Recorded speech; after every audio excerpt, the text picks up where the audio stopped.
Welcome to Gay It Forward. I'm your host, Jonathan James. I'm here to teach my co-host, Mr. Chris Lord. Hello. What's your hashtag? Hashtag worst gay. About gay and pop culture. And hopefully educate some of you listeners on our journey as well. Today, we're talking about one of my favorite movies, Death Becomes Her, which Chris has weirdly never seen because you were just deprived as a child. I was. I've seen many things. None of it was gay. I didn't really get to start being gay until about 3 years ago. So I'm catching up. I'm like an adolescent gay. I think I'm beyond baby gay. But I'm not there yet. Like a gay teenager. Well, I didn't get to be one, so now I am one now. I don't know if you want to. It's a very traumatizing period. So we will be here to teach him all about Death Becomes Her and more. It'll be exciting. Come with us on this journey as we all, mostly me, become better gays. On this magical journey, down, up, and through the rainbow. In the rainbow, out the rainbow. Inside the rainbow. Inside the rainbow. On top of it, underneath it. All things straddling will it. be covered, all things will be uncovered. Oh. Oh. Enjoy. Enjoy.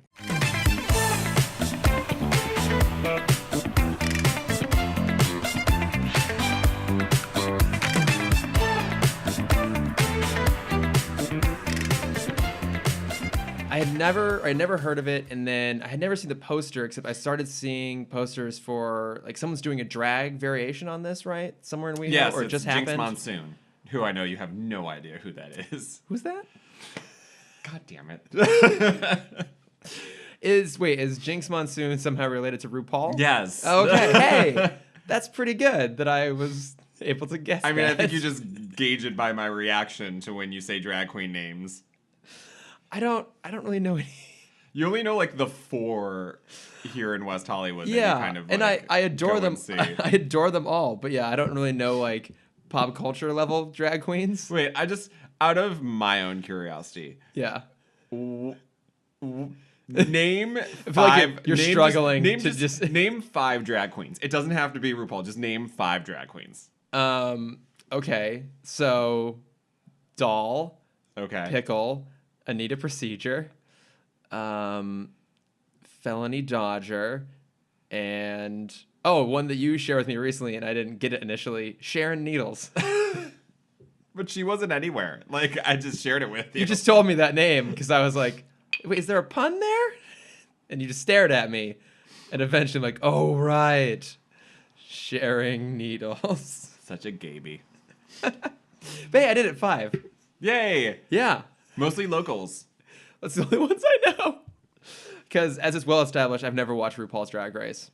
Well, there was a local one on this season. Oh, there was? Yeah. Who's the local one? Mayhem Miller. Yeah, never heard of that person. She's at the Abbey most of the time. Oh, okay. Yeah, no, nothing. I'm a big fan of drag queen. I only really just know beyond anything that Flaming Saddles does. I don't really go beyond that. No, My name is Chris Lord. I'm really nice when I get toasted.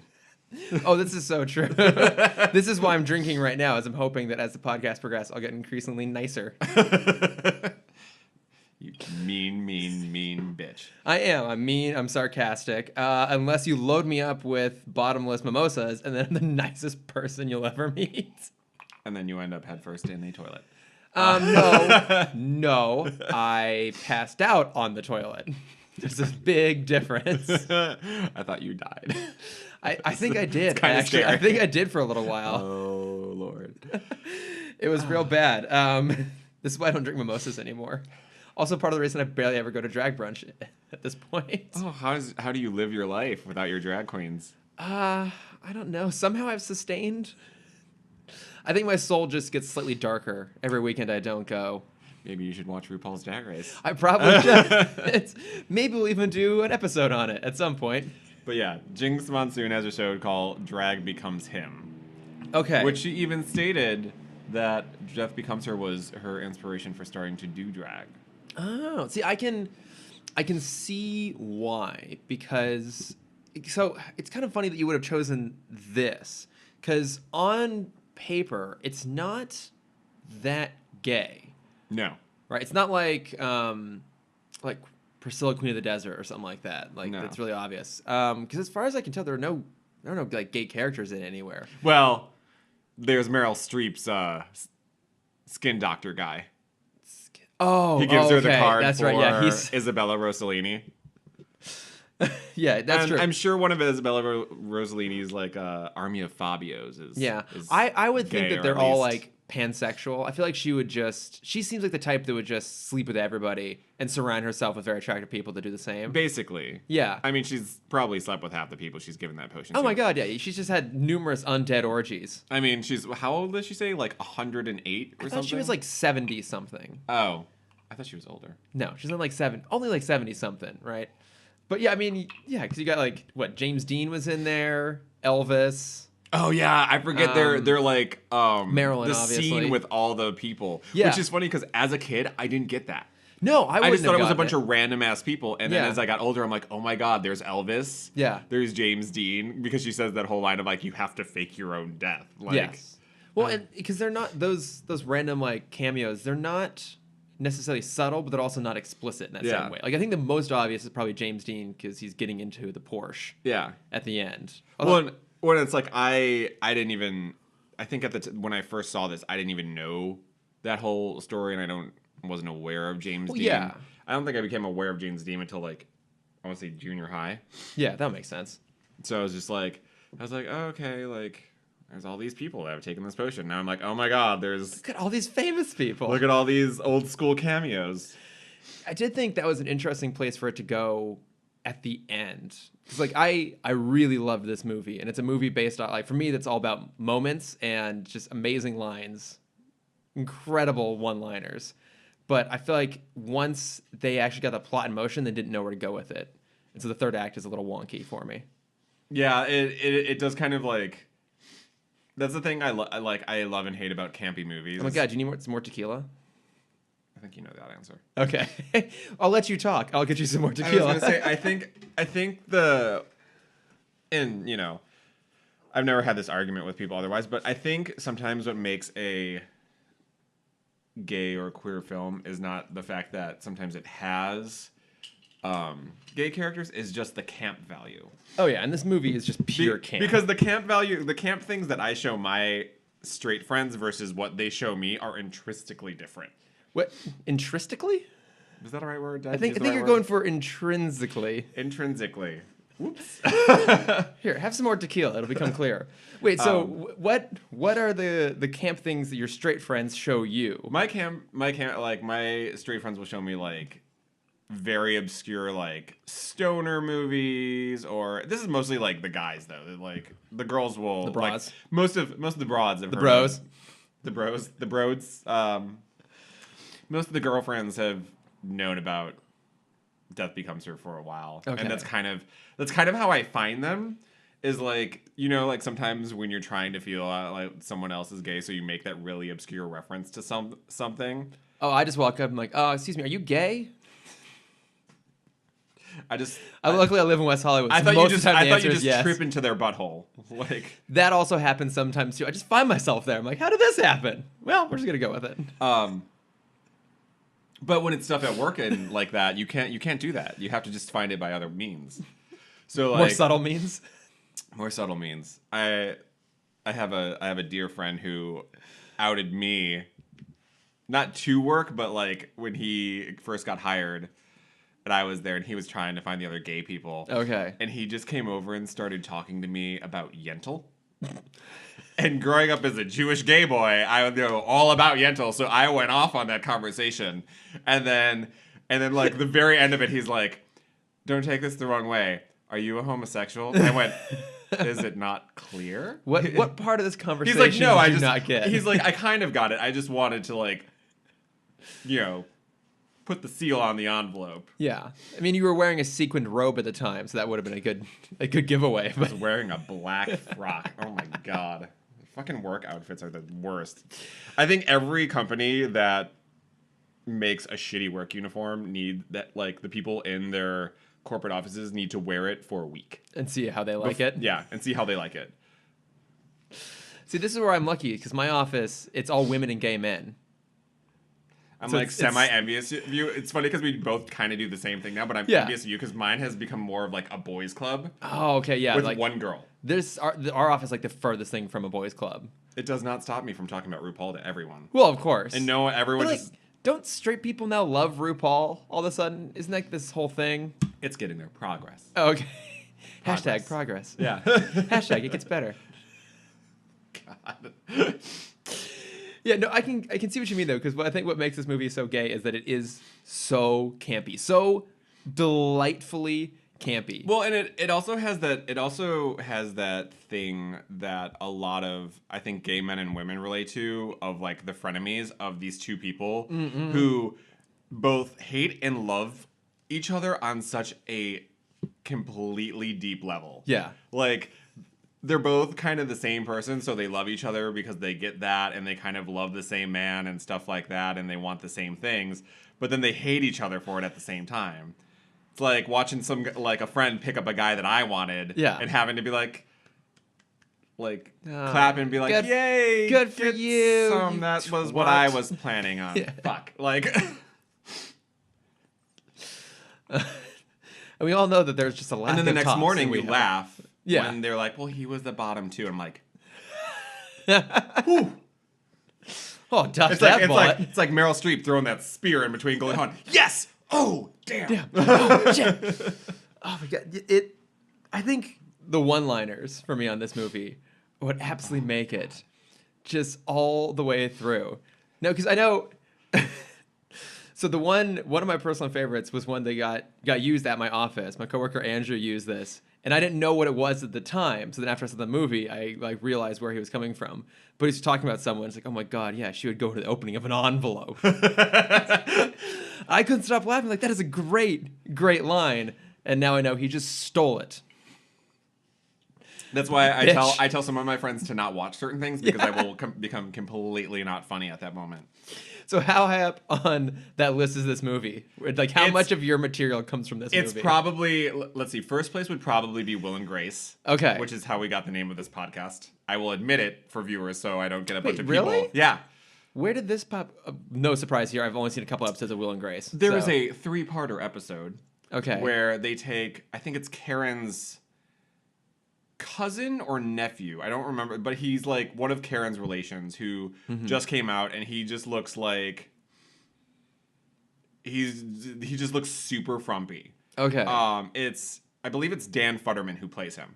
But like they Oh, made him okay, like yeah. grow out his hair. He's wearing these big like non-stylish glasses, like Yeah. baggy ass clothes. And I don't know if you've seen Dan Futterman, but he's like I have. I'm gonna- legitimately very attractive. So they completely like he's got a full untamed, untrimmed beard going. Oh, well, okay. Obviously, I know Dan Futterman. Yeah. He's he's Val in The Birdcage. Yes. Oh, okay. That's why I know the name. Oh my god, I love him. So Karen charges Will and Jack to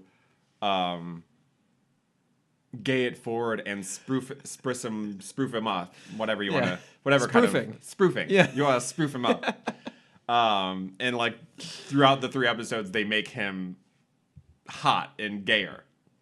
I think about like my favorite line is like, he comes back to Will one day. He's like, Will, I've watched all of these gay movies. They're all terrible. He's like, I know, but it's what we got to do. What we got. Was in a time when Love, Simon and Call Me by Your Name didn't exist. Yeah, sorry. I just got distracted looking at photos of Dan Futterman without a shirt on. It's impressive. I was not expecting that, to be honest. So I only really know him from The Birdcage. I'm like, oh, okay. Hello. Hello. I should look up more of your oeuvre. So I'd say 1 is Will and Grace, and it's like 2 or 3 is Death Becomes Her. Okay. I would say. But that's again, that's how I found out other people that knew it, is that like I wouldn't say it's my favorite line in the movie, but it's my most used one, is that when I would be working and they're like, "Oh, we want to like so I just want to warn you." And I would be like, "Now a warning?" And then I would hear from like the other side of the building.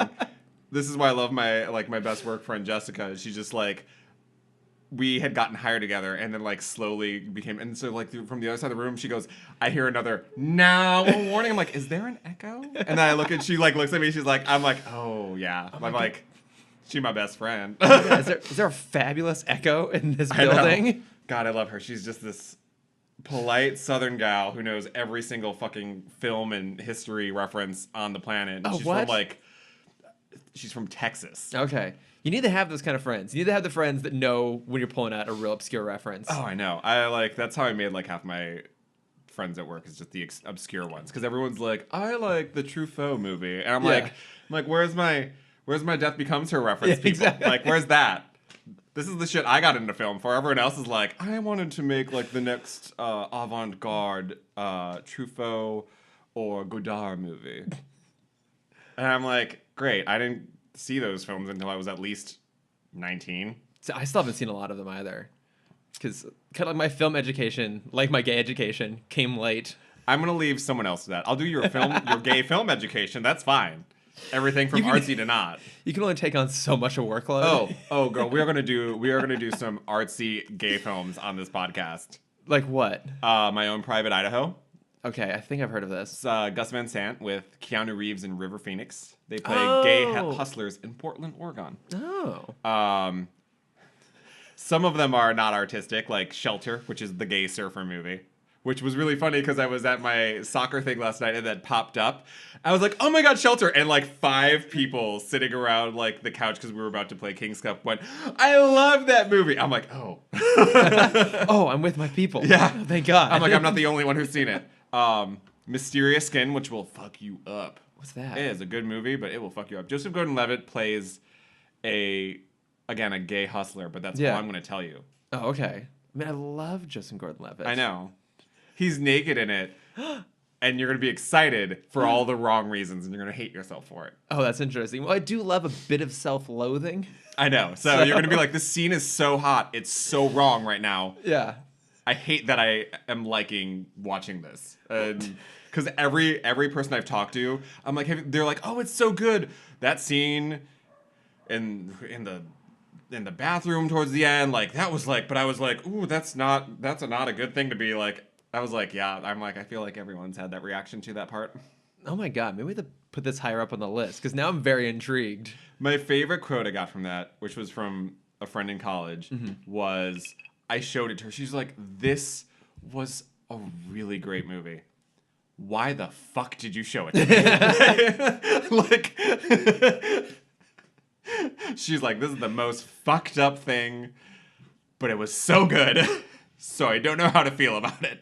Oh my God. You mean it's like emotionally traumatic and It is also like brilliant? It is emotionally traumatic. It's Greg Araki, I think that's how you say his last name, which is he's a queer filmmaker who does very like, I don't think crazy is the right word, but very like, not crazy, not weird, but out there kind of gay queer movies. I mean, because that's all we had for a long time. It was like something really artistic and way out there. So like, you know, what was it? Yeah, we never had mainstream. It was like either like the really bad ones that were like, it's like not like another gay teen They were movie almost touching on softcore porn. Yeah. Or it was like the really artsy ones where it's like black and white and 2 men getting together and you're like trying to get off to it as a 13-year-old and you're like, but they're like, it's so weird and there's these weird shots that are really ruining the vibe. So gotta press that pause on your VHS, children. Yeah, there's so many cigarettes and like weird violin music that's just totally cutting into my boner right now. Thank God Queer as Folk came around. That's all I have to say. And for Boogie Nights.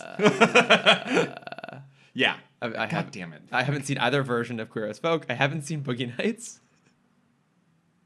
Boogie Nights, I feel like we should do an episode or two because it's not even like, it's sort of, no, it's in there.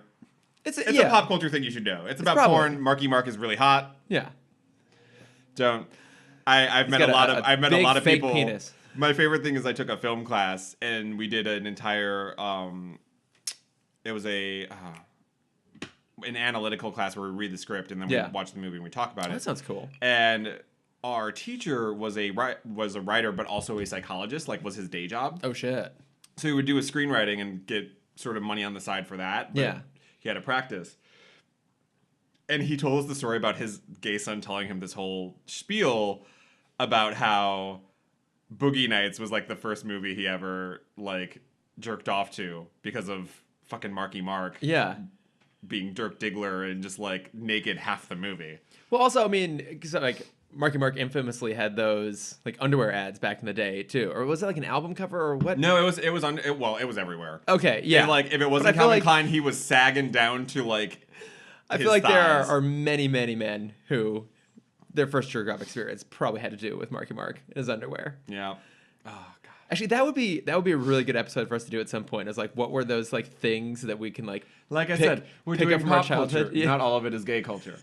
But no, like I think it'd be interesting to like to have a conversation about like things we remember from our childhood and been like, oh, maybe that was a sign. Yeah, I'm not telling my mother we're doing this podcast. Oh, you're kidding me? I'm going to like force this upon my parents. Like, oh my god, you should absolutely listen to me. Like, you don't know anything about Batman, my other podcast, but by all means. I'll do it when we're like 7 episodes in. My mom's already learning enough from the other one, so it's fine. Yeah, fair enough. But yeah, like this movie, this movie, I also saw at a very young age. I was gonna ask, like, how did you come across this? My dad. That's interesting. Yes. Like, what? My dad loved this movie. Okay. He thought it was hilarious, and like, I was secretly thinking my dad's a little gay, but Okay. just because the movie. So we're not telling him about this podcast. Oh, girl, he can listen to it. It's fine. He'll get mad about it and not talk to me, and nothing will change. Okay. But Fun times. yeah, fun times. But like he would show me all these movies that like now much later, it's so weird to me because I look back and there's all these movies that are very big in the LGBT community that aren't Yeah. necessarily gay films, but everyone references and talks about and has Yeah. kind of like cultivated. I'm like, my dad showed me that. My dad showed me that. Like, I'm like, oh, okay. But my dad loved this movie. That's so interesting. That, like, And this like would be on his list. Yeah, and you know, I have a fucking dark sense of humor. Yeah. You know, I watched Nightmare Before Christmas before Hot Topic made it a thing and everyone thought I was the weird kid. Wait, so are you saying that you're a Nightmare Before Christmas hipster? Yes. Yes. 1,000 times yes. I don't fucking care. Come for me. Like, when was the last time you went into a Hot Topic? I go in for the Funko Pops. Oh, okay, fair enough. So actually a lot. Yeah, because no, they do have Funkos now. And like, and the Harry Potter merch. okay, yeah. Sometimes they have some cool They like got t-shirts and good stuff. nerd. It's all nerd merch now. Yeah, have you? This was back when it was like goth, like it looked Yeah. like the Devil's Lair, and you're like this. My stepmom's like, this place ain't Christian. You ain't can't get in shop there. Yeah, it's like you're walking through the mall and all the summers are going to what was it? PacSun. Oh my and God, all the yeah. winters are heading towards Summer pack, Hot Topic. winter Hot Topic. Yeah. Great. all the closet cases. Abercrombie and Fitch or Hollister. God. Oh. We should just talk about clothing I know. for an entire episode. Have Jesus. you ever been to the store called Bento Box up at like the Glendale Galleria? I haven't been to it. I know of it though. So it's pretty damn awesome. That's where I got my my Batman blazer. Okay. With the yellow lining and the emblem in the back of it, and they have like Funko Pops. They have tons of really cool like. Imagine like the sections of Hot Topic where they have the cool nerd merch, but an entire store. Also, speaking of, I'm waiting for my Death Becomes Her Funko Pops. Like, You know what? We've gotten so many random things now at this point. I think that's totally a possibility. Yeah, it's like every time, like, it was one of those things that I saw for the longest time, and I didn't want to spend money because I knew I would go nuts. Oh, like yeah. Beanie Babies. And what got me was because I'm a giant Disney freak, is they had for a very limited time, and it was very hard to get my hands on all of them because those fucking Disney moms that buy them all and sell them on eBay for 1,000% times whatever the regular price is. Twats. Yeah. Because they're like, you're only allowed 5, and these are all the bitches in Anaheim who go every fucking day. They have nothing else to do. It's like, well, I bought 5 yesterday. I'm buying 5 more today. It's like, fuck. But they had Haunted Mansion special edition Funko Pops. And I was like, oh, girl, this is where it happens. And I bought one. And then one of my favorite stores out in Burbank, Halloween Town, which is a 365 year-round Halloween store. What? Oh, I need to take you. I didn't know this was a thing. Y'all should go see this place if you like, you know, the dark, campy, any of that kind of shit, because they got some cool shit. And some great like nerdy shit. But like they Plus, have a the giant. store will eventually get popular. You can be like, oh yeah, I'm a Halloween Town hipster too. Well, like their moneymaker is they open a second store for their costume shop every year Oh, okay. for Halloween. That makes sense. where year-round they sell all this nerd gear for, like, horror films and stuff like that. So everything from, like, if you want kitchenware that looks like vials and science jars, they've got it. They've got all these, like, artist renderings of... Oh, yeah, I need to take you on this trip. We can do amazing. an entire episode on Halloween Town. They do got a live Funko Pop in-store galore. episode. They've got a section for, like, slasher films, a section for Disney, a section for Universal Classic Monsters. But they did all that. I'm like, I'm like waiting now. I'm like, I want my Death Becomes Her Funko Pops. Wait, keeping that tangent running. Were you able to get all of the Haunted Mansion Funko Pops? No, you know. So what do they make? Do they do like the? It's the ghosts. It's the three the ghosts three and the ghosts? Hatbox Ghosts. Oh, okay. So there's 4 of them. Oh my god. So and the Hatbox Ghost is going for like $1,000 on. Oh, I'm sure. Fucking eBay. God So damn it. that day, the day that will never come when I'm rich and whatever, I'm gonna fucking buy it because I'm fucking obsessed with Haunted Mansion. Well, it's the best. It is the best. It's my second favorite ride at Disneyland, but if only by like the tiniest of margins. What's your first? Pirates. Oh, okay, you're one of those. Oh yeah. I feel like I am. I feel like everyone is like either or. Like you're either a Haunted Mansion fan first and Pirates second, or vice versa. Because I'm the opposite of you. Pirates is my second favorite. But like a tiniest Margin, but only the Disneyland one. I don't like the Disney World one as much. I'm trying to remember the difference in the Disney. I feel like the Disney World one. Disneyland one has 2 drops. Yeah, Disney World has the one drop, right? Yeah. It's pretty much the same though. The rest of it. Yeah. Yeah. Oh, I think Disney World. I think they put in. I like a drop. Yeah, I like a drop too. I think Disney World put in the new version of the Wench first. Yeah. I don't know if we have it now here. I haven't been to Disneyland in such a long time. I think so. I let my pass expire, so I haven't been in a long time. I'm so sad. I know. I've been dying for one. My other podcast co-host Cameron, he's at Dapper Day right now, and it makes me so sad because I really wanted to go. They're doing a whole Aristocats theme across like a whole group of them, and I had volunteered. Fuck him. I know, right? I had volunteered to be Uncle Waldo because I was just gonna like wear like a white collared shirt and a top hat, but, like be completely disheveled and have like a suspender hanging off and like the hat popped through. I was doing the whole like drunken Waldo thing. It didn't have the time. I saw a great Disney meme once, and like the tagline for it was "White privilege is leaving your entire inheritance to your cats."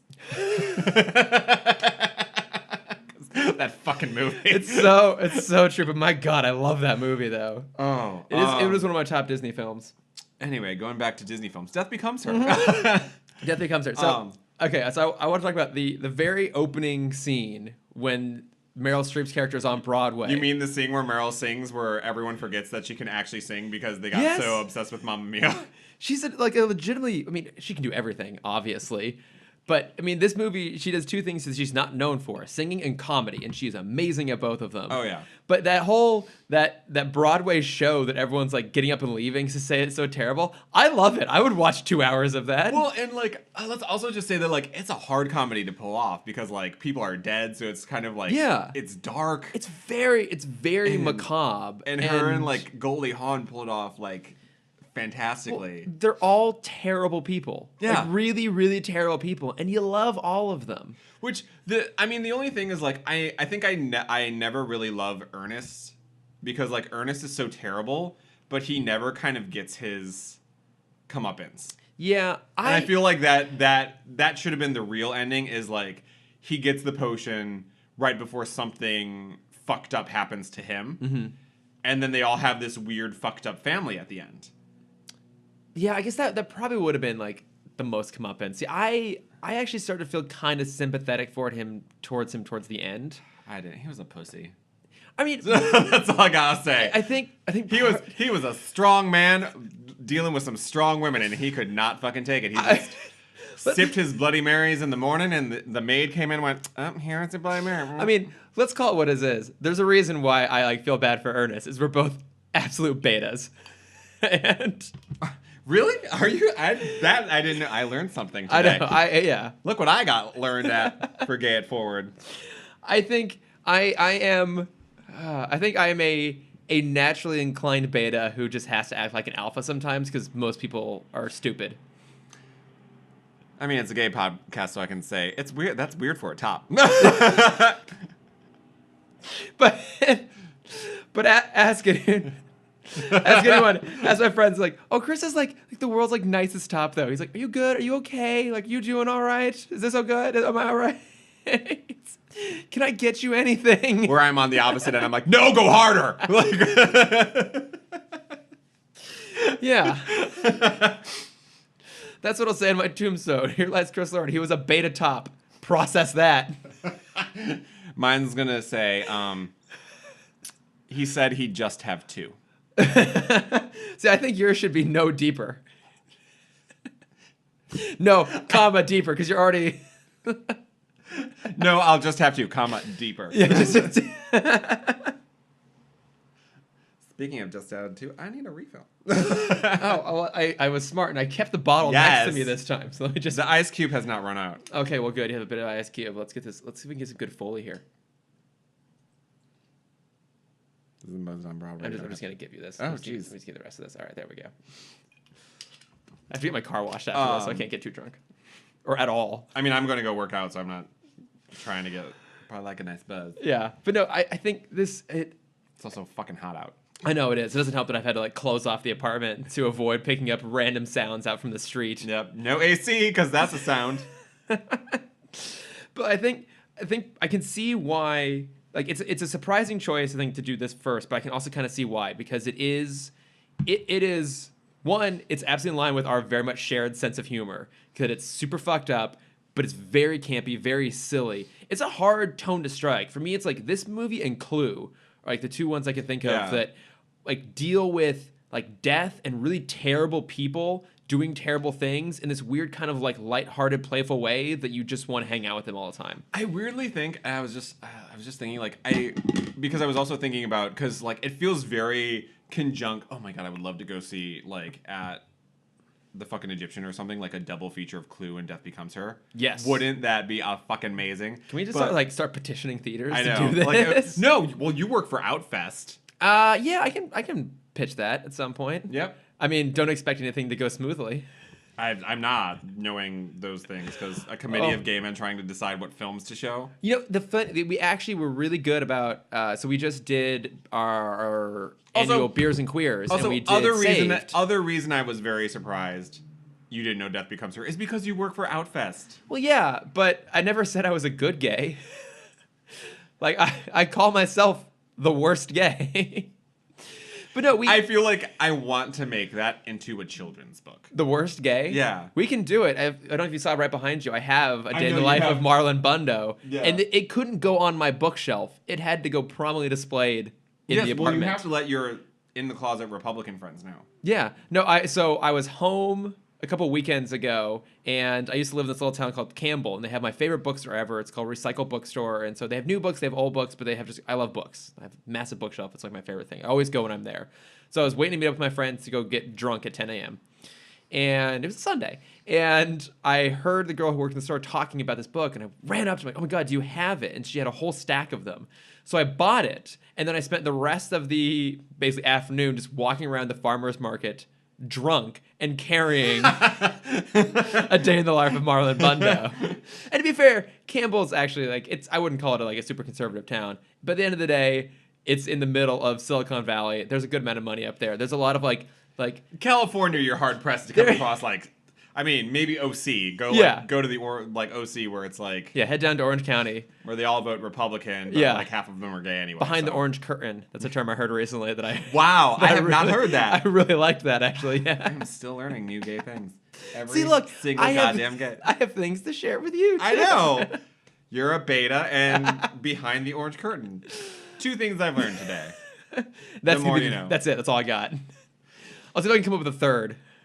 Just for bit's sake. Which, side note, you need to call this episode Behind the Orange Curtain. Oh. Instead of Death Becomes Her. Because I don't know what else we'd use that for. I don't know either. Maybe we'll just make it a hashtag. That's a good choice, too. But it's funny you relate to Ernest, because, like, is it bad I relate to Meryl?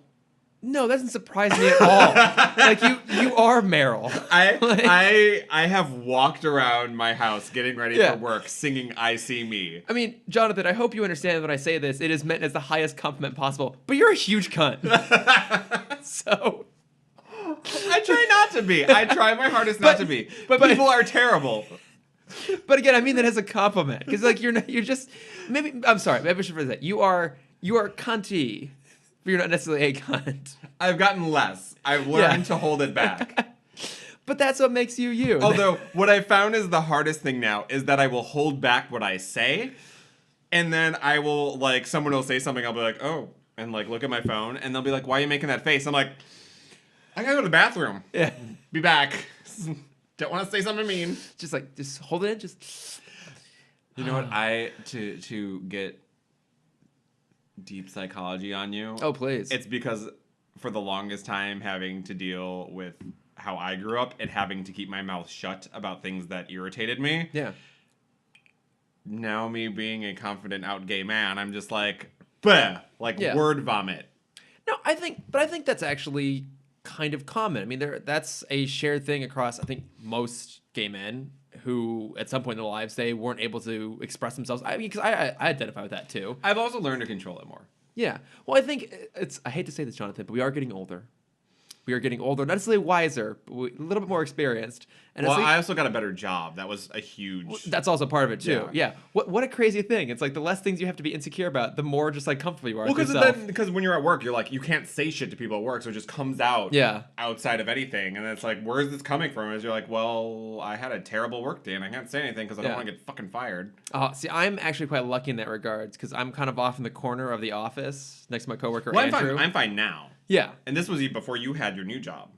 Yes. This was when I still worked for that award show that everyone gets fucking bored by. That everyone knows. That, you know, the gay film really won. Yeah.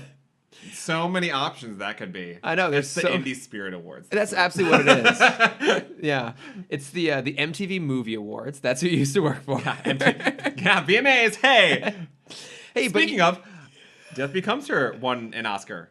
It did. Yes. Yeah, for best effects. So it is an Oscar nominated. It is. Film. Well, Oscar-winning film. Oscar-winning film. Well, and it's got Meryl, of course. Well, yes, of course. But what's crazy about this movie is you wouldn't expect it, but it's directed by Robert Zemeckis. Oh yeah. And then when you stop and think about it, like, well, of course it had to be, because it does have, for the time, some like kind of cutting edge effects, a lot of really good practical effects in it, too. No, like look, I have told people that like I have issues with wanting to do drag. Like, I kind of want to do it, and I don't want to do it. I'm scared to do it. We need to do it. But I want to do, like, creepy drag, like Sharon Needles, which you still kind of don't understand that entire reference. What I don't understand. What's the pun there? It's just you know, swish it around in your mouth like it's cum. Or tequila. Or tequila, because Oh, I'm out. I'm almost out. Oh, well, you got a whole liquor cabinet. Oh, that's fantastic. Well, good. Sharon Needles. It's like, find the pun in liquor hole. Liquor hole. You have a liquor hole behind me. That's what it is, right? It's a hole that you just store all your liquor in because you don't. It's the good stuff you don't want anyone else to drink. Yeah. So you dig a hole in your backyard and you fill it full of liquor. Maybe insulate it so that it can stay like a nice regulated temperature. And then you put a cover over it. But it's also that thing I'm guessing you don't do to the bottoms you invite over. Oh, how dare you say that? how dare, have we not talked about the fact that I am a very caring and considerate top? I mean, yes, but I actually don't know what that entails. Oh no, I quite enjoy eating out some asshole. Oh, yeah. Thanks, Mom. Yeah. I do though. I absolutely do. Yeah. Anyway, so Sharon Needles. Oh, but no, because like I like the creepy macabre stuff, and I like the camp stuff of it, and so like people would be like, "Would you ever do drag?" I'm like, "Well, if someone did Goldie Hawn to my Meryl Streep and we did Death Becomes Her as drag, I would totally do it." Oh, I'd do that. Oh, maybe this Halloween we have our costume. Well, there we go. Yeah. But at the same time, it comes to the fact of like, how do you put a hole in your stomach? See, I don't know. Yeah, that's where the problem lies. So I've intrinsically made. Did I use that word right? You did. Okay, you did. I've intrinsically... Wait, hang on. I think the best way you could possibly do it, it doesn't work perfectly, but if you were to put a circular mirror at the end of the candle, it would kind of give the illusion a little bit. I mean, other than that, you do like just like a black hole and like Roger Rabbit style. Let's just take a field trip to the Magic Castle and ask everybody this question. Okay, I can arrange that. I mean, I love going to Magic Castle. It's fine. Yeah, I've been the one time, but I can get us going back again. I have been twice. It's amazing. It's so good. I wish I could go more. I want to take my parents there. It's the only thing in LA I haven't taken them to do. Yeah. Well, so I looked at that when I went. I invited along again other podcast co-host Cameron, who is straight, but also just like the most cheerful, delightful human being you'll What do ever you get meet. out of that relationship? He's such. He's just like. He's this beacon of positivity that I desperately need in my life because I am. I mean, have some mimosas. You'll be a beacon of positivity real fast. Well, there's two options. Either I'm drunk all the time off mimosas or hang out with Cameron. But I took Cameron with me, and like as excited as I was to be there, he was that much more excited because he's basically just a kid. He's just a child in a kind of adult's body. And he was so happy to be there that like that made me happy that I was able to bring him. Like the joy was almost the fact that I was able to get him to have that experience more so than having it myself. It just made me so happy. I am sure it did. I feel like we need to have him on an episode. We do. For something. Well, the thing is that everyone thinks Cameron's the gay one. Of the pair of us, everyone always makes that assumption. His love for Vin Diesel movies. He loves Vin Diesel. His favorite Batman movies are the ones with the nipple in the butt. This is true. He loves Batman Forever. He is one of the biggest Disney people I know. Referenced earlier in the conversation. He's at Dapper Day right now. Well, he's a sweetheart and super cute. I mean, he'd get eaten up at anything. Oh, I know. I have, it's a terrible thing that I love to do, and my straight friends can back this up. I love taking my straight friends to gay bars and watching to see how they interact. I have some good looking friends. My poor friend Alec, I ditched him at a gay bar one night. I hope you went home with someone. I did. It was my first night living in LA, in West Hollywood, and I came across this incredibly attractive Australian jag lawyer. So like, you have to go home. I had to. He was Australian. You just have to. You have to go home with that. Yeah.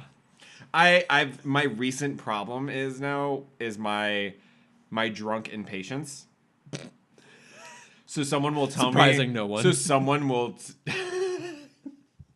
Shady bitch. So someone will tell me they're like. So like the last time like I met a guy, I felt so terrible. Like very sweet guy. Look, I've realized something. I love a handyman. I love a guy that can fix a kitchen sink and not necessarily spell it. I'm glad you laugh. I know what that reference is from. I actually don't know what that's from. I just thought it was a good line. I know you don't because you've never watched all of Will and Grace. This is why I tell people not to watch this show. So what we've learned is at the end of the run of this podcast series, I'm going to laugh at no more of your jokes because I have seen all of where they came from. Oh, I mean, I don't count on that. But like, so I met him at Beaches, which have you... I love Beaches. So good. They have a great drink there called the Waikiki. I met him at Beaches. He was from like a nearby town in Illinois that I was from. So he knew where I was from. Super cute. Totally into it. We went to Mickey's because Mickey's pours very bad, like, not bad, but very heavy drinks. I drank it generously. Yeah, they are not holding back. No. Like straight bars. They're like the opposite of the Abbey. But he went to the bathroom. I had a blank moment of being drunk, thought he left me, got sad, and then was like, well, I just guess I'll go home now.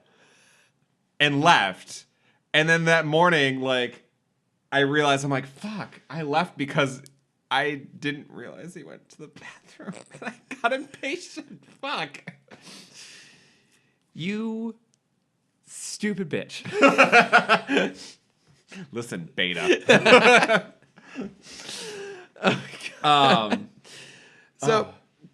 Okay, I do want to take some time to talk about the incredible lines that are in this movie. Because if there is a movie I can think of that if someone didn't understand what the concept of shade was, I feel like you would say, go watch Death Becomes Her. Come back. And you will understand it.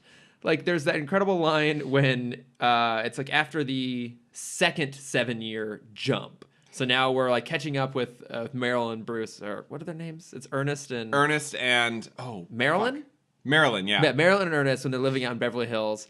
And Ernest isn't in bed in the morning, so we find him like passed out on the floor in his office. And they do that weird mirror shot of Meryl in the bed, and I'm like tripped out. Well, they do. There's a lot of mirrors in this film. Like this, is where you can see like Zemeckis being like wanting to do something interesting, like technically and also like a little bit artistically. It's like, oh, we're gonna throw tons of mirrors. It's all reflections. Well, and I think this is another thing of like to like kind of stop. Oh, shit snacks. My apartment's haunted. I wasn't sure if you were aware of this.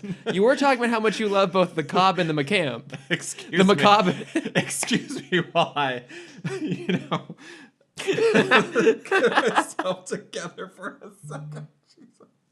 Scared the shit out of me. Sorry, that was just the dog. He was tired of listening to us, and he slammed the door. These faggots. So, Mirrors? Oh. Mirrors?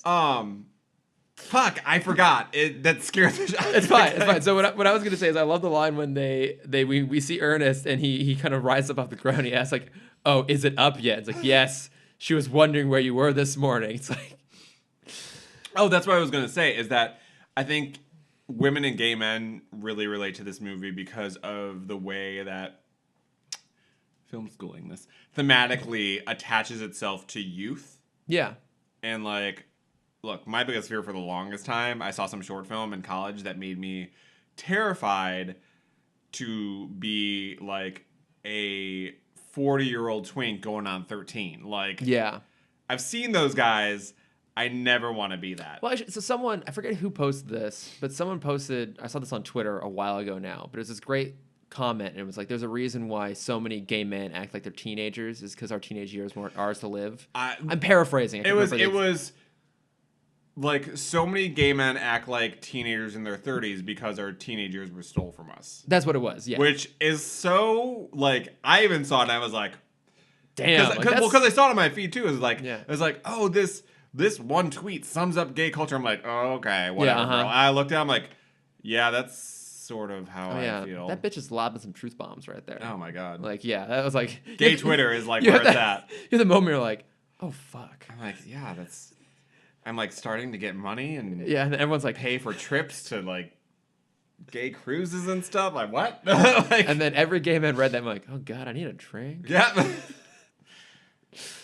20s cycle. are for you to be messy and figure out your gay self. That's exactly it. Well, I always tell like all my straight friends back home, it's like, yeah, like I'm like 28, but that's like 40 in gay years, which is both kind of true and kind of not. I feel like either you're young and twinky and hot and everyone wants to fuck you, or you're like 40 and you got the silver fox thing going on and you have money and then everyone wants to hang around you because you'll pay for shit. You could be someone's like sugar daddy.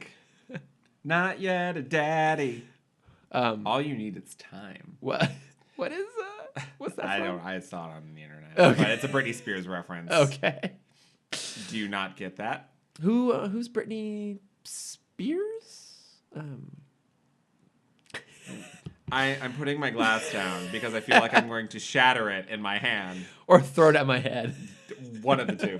More shatter. I don't throw. I would throw the liquid, but there's no more liquid. That's true. Yeah, you've reached the end. I also do not want to damage. No, I appreciate stuff. that. All the entire table's worth So of podcasting. I would equipment. sacrifice me just getting a bloody hand. Well, it is appreciated. But no, I want to talk more about these lines because there's some really damn good ones in there. So we've hit a few of them. So I think Now a Warning is probably the most used, I would say, out of this, like the most famous one.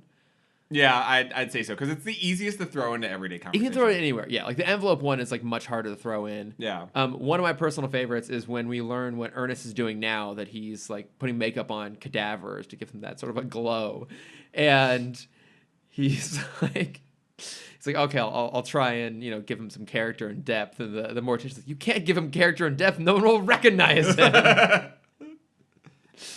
It's just so. Or the other great one, of course, is I can see right through you. You, Madeline, are a liar, and I can see right through. That is my favorite line. That's my favorite line in the whole damn movie. Or just like I said before, the whole like when she throws the spear and gets it right through her, she's like, yes! Oh, damn! Yeah. Like, I'm like... like, it's such a good moment of like, I totally feel for that where I was like, oh, you got it right through her! You didn't kill her! Damn. Oh.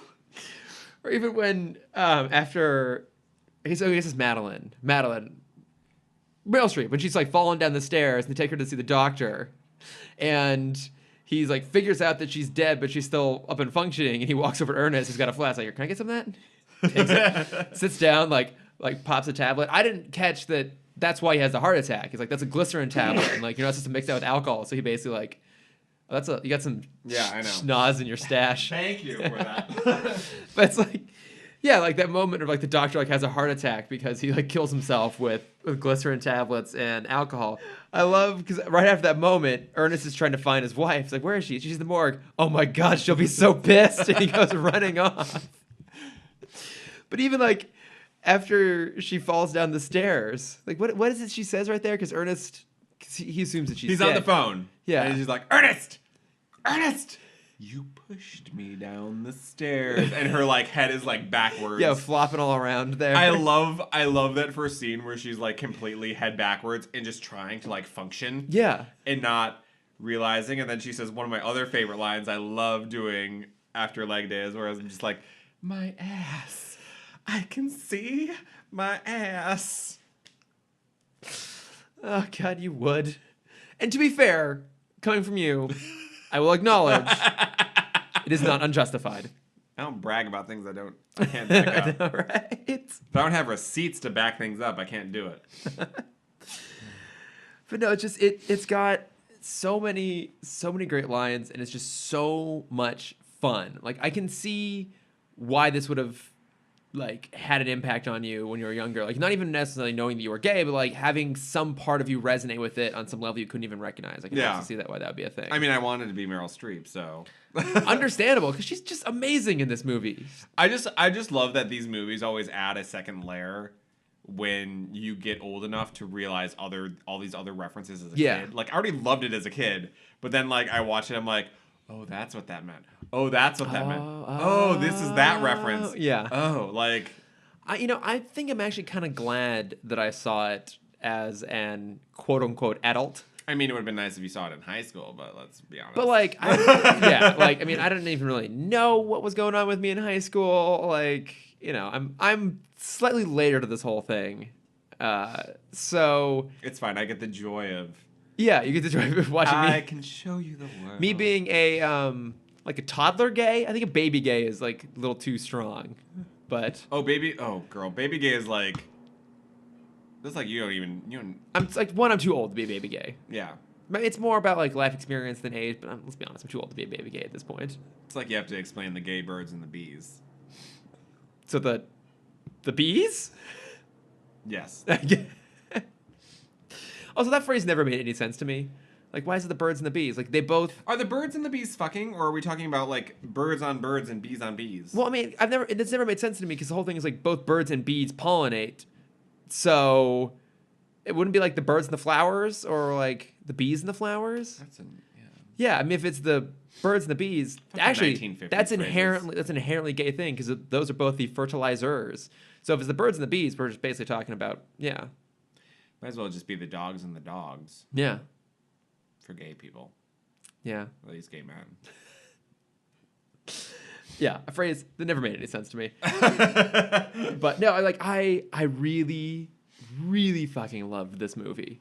Like, I think this is, it's going to be hard for it to get up there with, like, The Birdcage for me. Like, The Birdcage is probably my all-time favorite, like, gay film. But again, that's also because I saw that. We'll talk about that on a later date, but like, I totally get that. Yeah, I saw that much longer before I saw this. But I had the opposite where I saw Death Becomes Her first. Oh, okay, yeah. I think I think there's an element of that. Whichever one can you come to first, the stuff you come to earlier, resonates. So it'll never resonate for me at that same level, but I love this. Like, this is a movie that I will definitely find myself just putting on. I also just lean towards the macabre stuff more. Oh, same. Just like... Yeah, I mean, this is part of the reason you and I both love Clue so much. Like, that's another episode we have to do. They're not gonna remake it well. They're just not. No. They can't. No, I've had this conversation with a few people before. If you remake Clue, don't make it a comedy. Yeah. Don't do it, like, because that's such a weird premise. That's such a weird concept to start with. Like, an all-star 80s comedy based off of a murder mystery board game. Like, that it could only work in the 80s. Like yeah. It did. They can only work in the 80s. You can only work with that cast. If you do a new version, you actually go, like, full-on... like murder mystery, like give it like a really like dark tone. I don't think sometimes it's super dark tone, but like I find the sad thing is like these days like camp rarely exists anymore. Yeah, like it's hard to do. Well, it is, but like also people are like that doesn't sell. Like, and it's Yeah. just kind of like. Well, because I think part of what makes camp Like work. I love Titania, but I was hoping that there was going to be like a good amount of camp in it, and it was like still good, but I was like it was so like. I feel like Allison Janney brought some of it, but it wasn't 'cause like I thought it was going to be Janney's like amazing. balls to the wall kind of crazy. Yeah. Like I thought it was going to go like full on crazy. I was like, oh, it's actually kind of like a drama about this girl and her stage mother and blah blah blah. I was like, it's still good, but I also feel like camp is a really hard thing to do because it's not intentional. yeah, that's the thing. Camp can't really go along with self-awareness That's true. that well, or at least you can't play campy Yeah. and be really, really self-aware. Like camp is kind of inherently like a little bit deadpan. And I feel like John Waters is the only one who's been able to kind of like make it a yeah, thing. like And yeah, do it yeah, over and over yeah, again. he can do like both the tongue in cheek and like the little twinkle in the eye. And Which still we're have gonna it have be to have camp. a whole episode on John Waters. I've never films. seen a single John's Waters film. Like a big dick, we're gonna ease you in easily with hairspray, and then we're just gonna go all the way to. Oh God, I what have is that movie? seen. I watched Pink Hairs- Flamingos. No, I have not. No, I saw Hairspray live. I can't talk. Hairspray live, and I watched it. No, it's not the same. I know, but I did watch it at Flaming Saddles. It doesn't. That's not. No, it doesn't count. The John Waters movie is a lot different. Okay, well we'll do that one too. So, what is your favorite quote from the movie? Is it the envelope? What is it? I think I have a soft spot for the envelope line because I heard it first before I saw the movie. It's Okay. one that I would love to like throw in, but it won't happen very often. I feel like the line I'm probably going to use the most is going to be the "now a warning." But I think the line It's the most useful in daily life. yeah, that got a full laugh out loud like guffaw from me. I think it was that and then the character in depth line are the two that like actually got me to like really bust out laughing. So I think personal favorite, character in depth, the one I'll use the most. Now a warning. What about you? It's now a warning, or I can see my ass. Those are the two that I throw back Of and forth course, all of day. course it Look, I would love to say well, I don't know if I'd love to say Ernest, you push me down the stairs all the time, but like that's the one I quote to myself because I have no context ever to use it in. Well, maybe if you're lucky, someday you'll have context. You a shady bitch. Hey, you like the macabre? Come to your door backwards face. I would welcome you. The problem is you show up with a shotgun. Weird out every boy I bought home, just staring at him, doing doggy style, like, hey. Yeah. Like, this should not be what I'm looking at. You guys can have a conversation. He can look you in the eyes while he's fucking you in the ass. I mean, there are other ways to do that, but I know. it would be the weirdest way Yeah. possible. Oh, God. On our what I'm going to instill as our rating scale, Okay. is this a Yaass, or a Yaass Queen?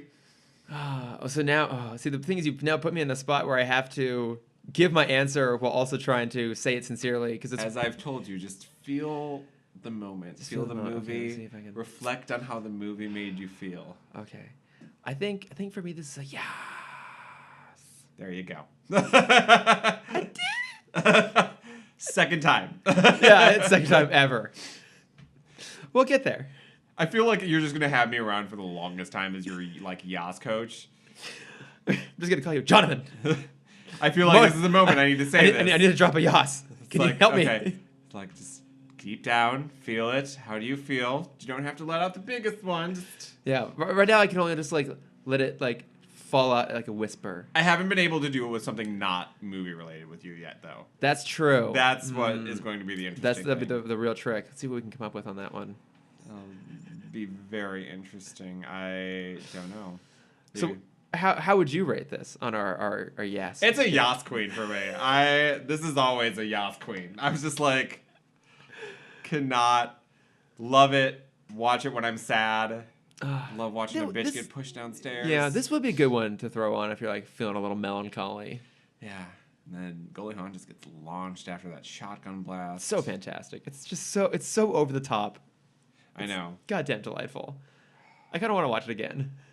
You should. I really should. You should. Own it. Watch it over and over again. Learn it. Memorize it. Live by it. Yeah, this for me is a really good iTunes movie. Like, this sort of movie that I would buy on iTunes because I would just want to put it on randomly sometime. And you can watch it anywhere. I can watch it anywhere. Like, I could watch, like... You could show people. Yeah, I just, like, throw it on a plane or something like that. Like, that's for me, like...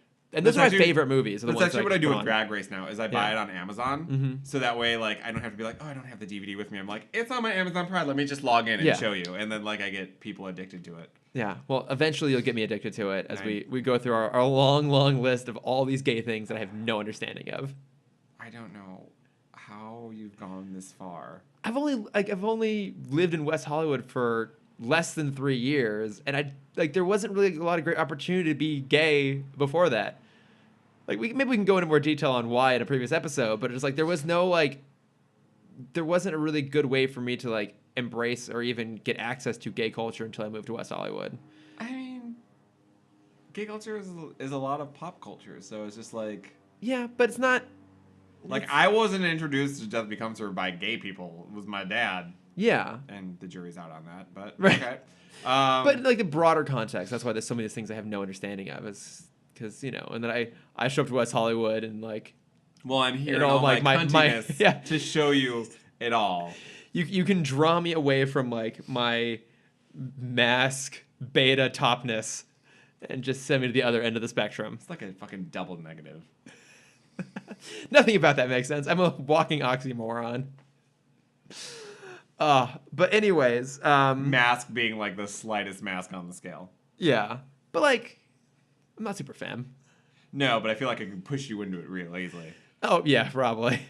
I'm gonna get you. You're gonna get in drag and you are gonna be the fiercest queen. Oh my god, I want to do it so bad, so bad. Also, you learn a thing or two from some femme tops. Yeah. In beta. Yeah, I know, right? Send me your femme tops. Oh God, you don't. Scratches on my back for weeks. Anyway.